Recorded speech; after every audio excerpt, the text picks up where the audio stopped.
आज हम प्रवेश करने जा रहे हैं उस पावन कथा में जहां भय भी भक्ति में बदल जाता है, जहां अंधकार भी मां की कृपा से ज्योति बन जाता है। यह कथा है मां कालरात्रि की, उस महामाया की जिनका स्वरूप देखकर दुष्टों के दिल कांप उठे, पर भक्तों के हृदय में अपार आनंद और निर्भयता का संचार हुआ।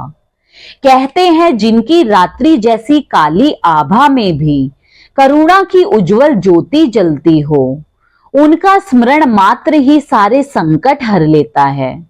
तो आइए तन मन को निर्मल करके, हृदय को श्रद्धा से भरकर उस दिव्य कथा में डूब जाइए, क्योंकि अभी जो आप सुनने वाले हैं वह केवल कथा नहीं बल्कि मां की असीम कृपा का अद्भुत अनुभव है। मां दुर्गा का 7वां रूप है कालरात्रि। प्राचीन समय की बात है, जब राक्षसों का आतंक चारों दिशाओं में फैल गया था। धरती माता पीड़ा से करहा उठी थी। असुर अत्याचार सीमा लांघ चुके थे। वे ऋषि मुनियों की तपस्या भंग करते, यज्ञों को नष्ट कर देते और धर्म की जड़ें काटने में लगे रहते। जब देवता भी उनके आतंक से व्याकुल हो गए, तब सब मिलकर भगवान विष्णु और ब्रह्मा के साथ कैलाश पर भगवान महादेव के पास पहुंचे।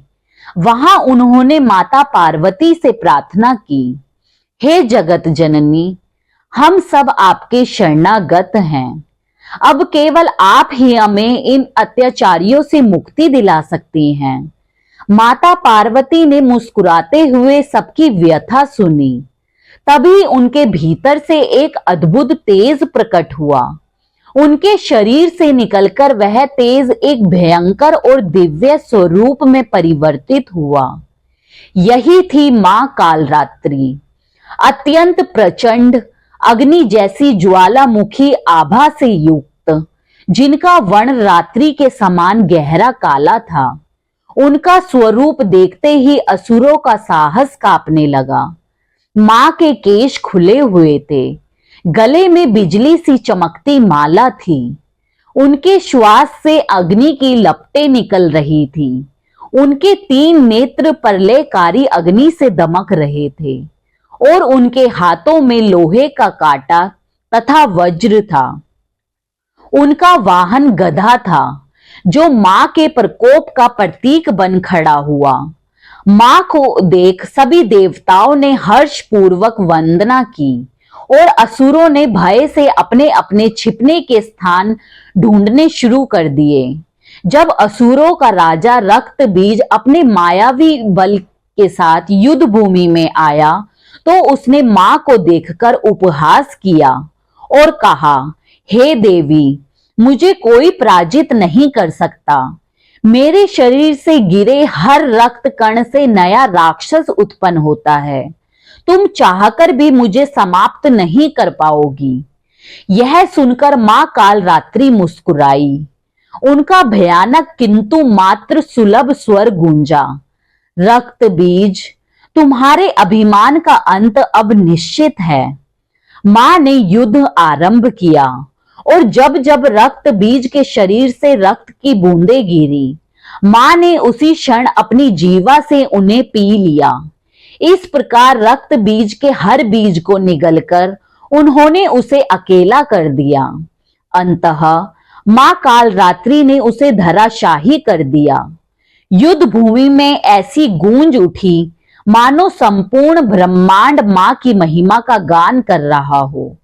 उस समय देवताओं ने देखा कि मां का प्रलयकारी रूप भले ही भयावह था, परंतु उसमें करुणा और मातृत्व की अद्भुत छाया भी थी।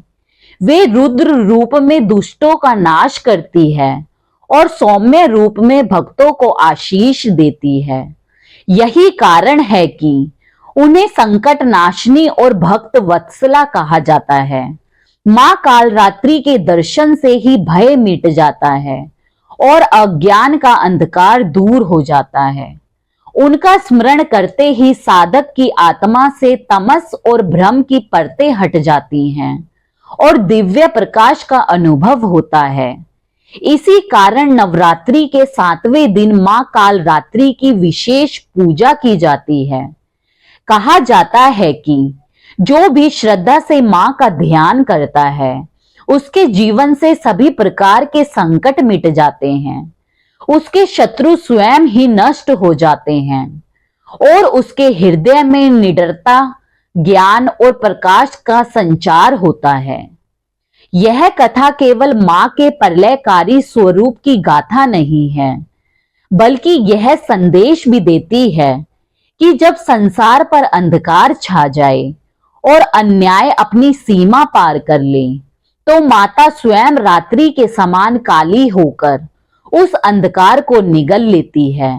और जब भक्त अपनी निष्ठा और प्रेम से मां का स्मरण करते हैं, तो वह काली रात्रि भी दिव्य प्रभात में बदल जाती है।